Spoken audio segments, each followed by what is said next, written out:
Fundación del Futuro. La Fundación del Futuro es sobre qué hacemos para cambiar al mundo hoy. Ciencia y arte para el mundo más civilizado. Bienvenidos a Fundación del Futuro. Hoy tenemos como invitada a Edith Medina. Pionera en el campo del bioarte en México, es investigadora, curadora y artista. Asimismo, realiza investigaciones acerca del cuerpo, su relación con la tecnociencia y nuevas tecnologías.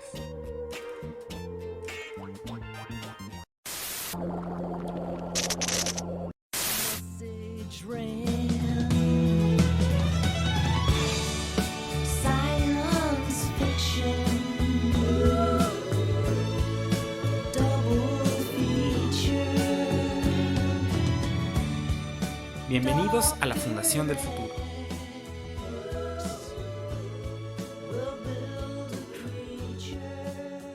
Hola, ¿qué tal, Edith? ¿Cómo estás? Muchas gracias, muy bien. Gracias por la invitación. Bueno, para empezar, cuéntanos un poquito, ¿qué es el bioarte? Bueno, eso es muy interesante. El bioarte ha cambiado muchísimo. Yo comencé hace 10 años con la investigación sobre bioarte y digamos que de manera sencilla podría decir que es la vinculación entre el arte y las ciencias biológicas.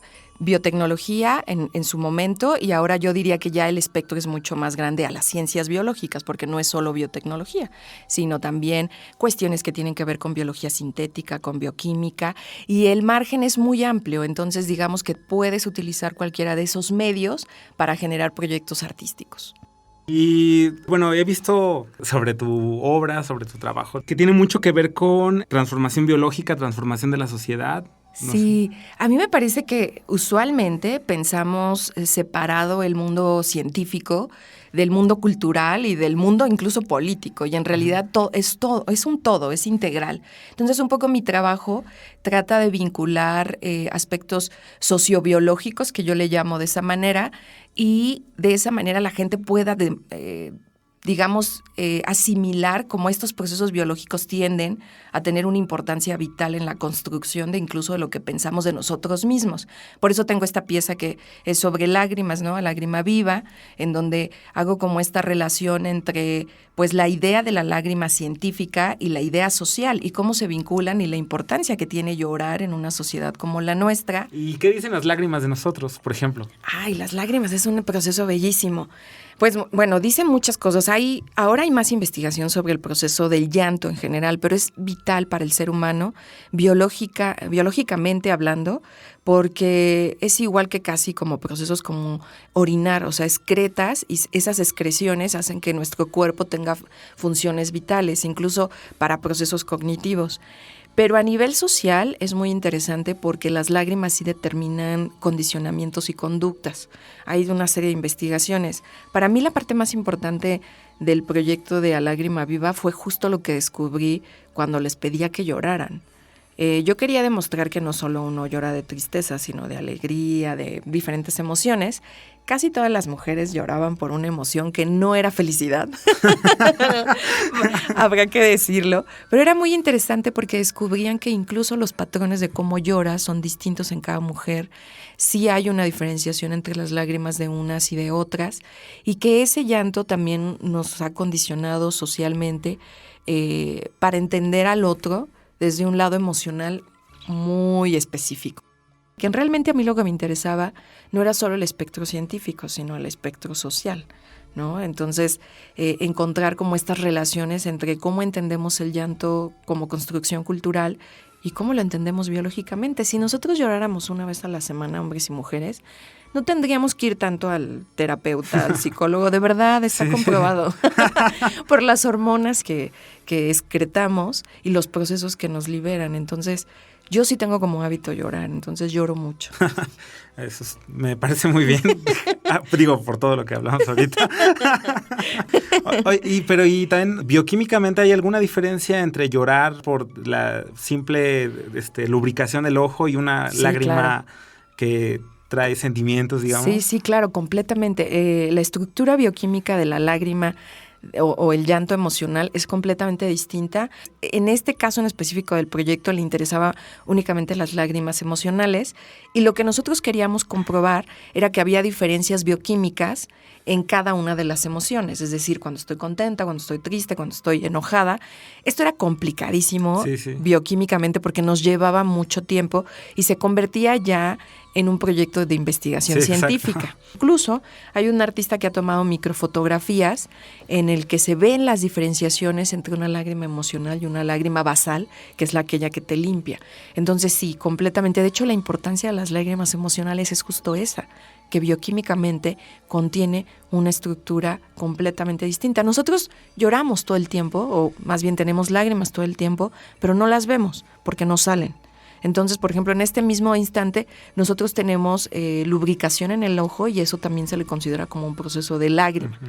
En realidad, la lágrima emocional es aquella que nosotros entendemos cuando sale y hay una emoción detrás. Pero sí, la diferencia bioquímica existe, está documentada en proyectos científicos y es completamente distinta, ¿no? Su composición. Uh-huh. Entonces, esto es muy importante porque justo revela que las lágrimas tienen una función biológica mucho más compleja porque tiene que ver con procesos neuronales, biológicos y también pues fisiológicos, ¿no? Entonces, eso revelaba como las consideraciones sociales del entendimiento de un proceso biológico, ¿no?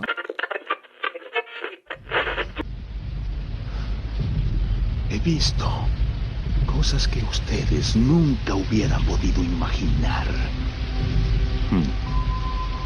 Naves de combate en llamas en el hombro de Orión. He visto relámpagos resplandeciendo en la oscuridad cerca de la entrada de Tannhäuser. Todos esos momentos se perderán en el tiempo, igual que lágrimas en la lluvia.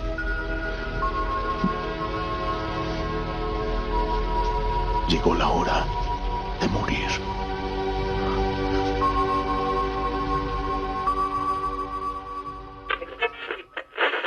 Claro, como por ejemplo también tú tienes una obra que podríamos llamar biopolítica, no sé, llamada Descomposición Controlada. Sí, es una de las... Los últimos años he procurado que mis piezas ya comiencen a tener también cuestionamientos políticos. Yo siempre lo he dicho, yo sí tengo una posición política muy clara en cuanto a la realidad y en cuanto a mi país y en cuanto a mis procesos, y me gusta como empezar a visibilizarlos un poco más. Incluso A Lágrima Viva tiene una posición política sobre la idea del llanto adherido a mujeres y también sobre la idea de que el llanto visibiliza ciertos procesos emocionales. Entonces, para mí esa es una actitud también política. Descomposición Controlada hace un símil con los procesos de descomposición biológica, en donde tú vas controlando la descomposición, porque lo puedes hacer. Y lo hago un símil con la realidad política, porque en realidad lo que nos está pasando en el país ha sido gradual, ha sido lento y ha sido una descomposición bastante controlada desde diferentes esferas sociopolíticas y económicas. Entonces, para mí, ese símil de cómo funciona es visiblemente similar al proceso que tenemos de realidad. Entonces, hago este juego entre cómo un proceso biológico puede visibilizar también un proceso político, ¿no? Justo la realidad política y social que tenemos hoy es la realidad política y social que construimos hace unos años. Y que me encanta este artista Daniel Morales, que en una entrevista dice que lo que nos sucedió fue como una muerte, ha sido como un proceso de muerte lenta. Es decir, cuando tú metes una rana a agua caliente, la rana se sale inmediatamente, pero cuando tú la pones en un agua tibia, la rana sigue ahí hasta que se muere. Sí. Y que es un proceso que nos ha pasado. Y yo creo que debemos de ser un poco más tajantes, no combatir el futuro, sino renombrar el futuro. ¿Qué estoy entendiendo yo por futuro?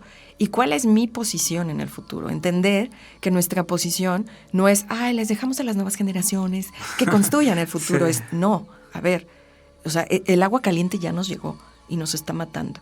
Entonces, yo pienso en las crisis como oportunidades también, y en el futuro como un proceso que está sucediendo hoy. Si yo me enclavo en el proceso hoy, entonces ese futuro puede tener una construcción totalmente distinta. Exacto, entender que el mundo no siempre ha sido así y que no tiene por qué ser así o no tenemos por qué aceptar que el mundo sea así. Tenemos como este espectro de que justo, para mí el futuro, y siempre se lo digo a mis alumnos, el futuro sucede en 5 años máximo, ¿eh? O sea, ojo, no es en 10, en 10 años vamos a tener una evolución de material. No, en 10 años no. O sea, Sí. yo he trabajado con biología y arte pensando en cosas que podían ser posibles desde hace 10 años y a mí me sorprende lo que hoy podemos hacer. Yo llevo investigando relaciones de biomaterialidad y biodiseño y biomoda de 5 años para acá, y lo que ha pasado de 5 años para acá es que podemos trabajar desde seda de araña reproducida en laboratorio, hongos que se vuelven piel, o sea, cosas que nunca habíamos imaginado, y digamos que el espectro de mediación es impresionante. Entonces realmente siempre digo, no piensen que esto va a suceder en 10 años, en 5 años es un hecho. Y sí creo que mucho de la ciencia ficción actual habla de lo que no estamos viendo. Es decir, un poco el trabajo también es visibilizar, ¿no? Sí, exacto. Realmente es que es una locura. Porque, por ejemplo, salió hace un par de semanas, unos científicos metieron un GIF dentro del genoma de una bacteria. También que hay nanobots que insertan un espermatozoide en un óvulo. ¡Qué maravilla! O sea, no sé si estoy bien o estoy mal, pero me da miedo. Yo en realidad, a mí no me da miedo Esto es algo que yo reflexiono a menudo. A mí no me da miedo tanto los desarrollos científicos. Creo que como sociedad tenemos que ser un poco más responsables. En realidad, usualmente el mal manejo que se le da a un proceso, una metodología, un descubrimiento científico, no es per se, es por parte de los humanos, ¿no? Es por parte de un bloque que tiene un interés en específico. Entonces, realmente, más bien, la pregunta sería para nosotros mismos, para cuestionarnos como humanidad, como ciudadanía, ¿no? Y decir hasta qué punto nosotros también estamos de alguna manera permitiendo que esto suceda. Y hace mucho tiempo trajimos a México del lado científico, a este hombre que fue el primer cyborg, que se me acaba de ir, a Kevin Barbic, ya lo recordé el nombre. Y Kevin Barbic trabajaba con cerebros, trabajaban con ratones, emulando trabajos de cerebros humanos y cómo poder replicar el trabajo cerebral, lo que hoy estamos entendiendo como inteligencia artificial y demás. Y una de las preguntas en la conferencia, y eso estoy hablando del 2008, imagínate, hace muchos años, le decían un poco, y la crítica era, pero, o sea, esto que estás trabajando tú, sabes que puede tener un mal uso. Y él decía, sí, y yo no puedo parar por eso.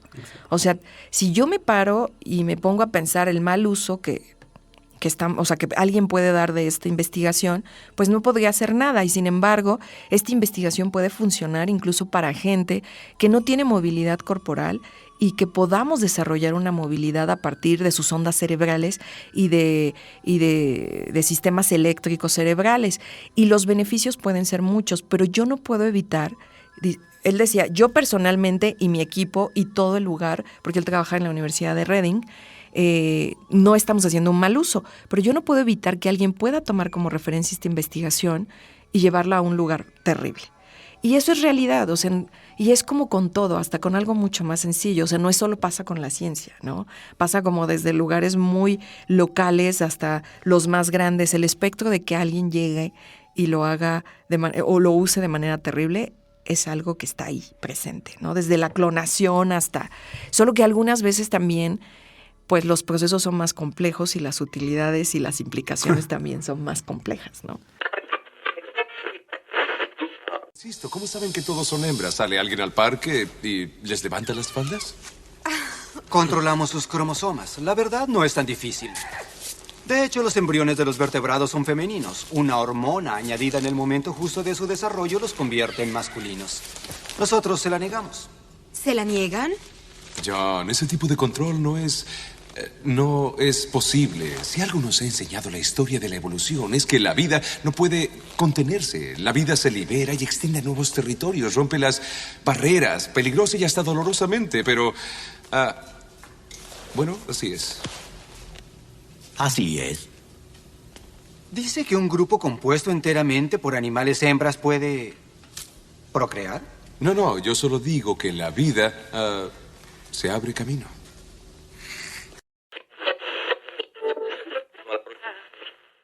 Bueno, Edith, muchas gracias por haber venido y muchas gracias por ser parte de la Fundación del Futuro.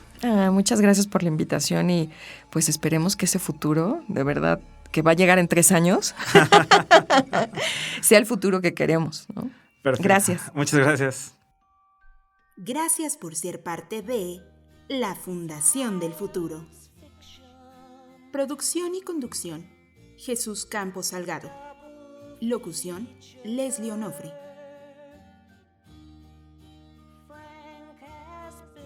Mega asesoría, Héctor Salic.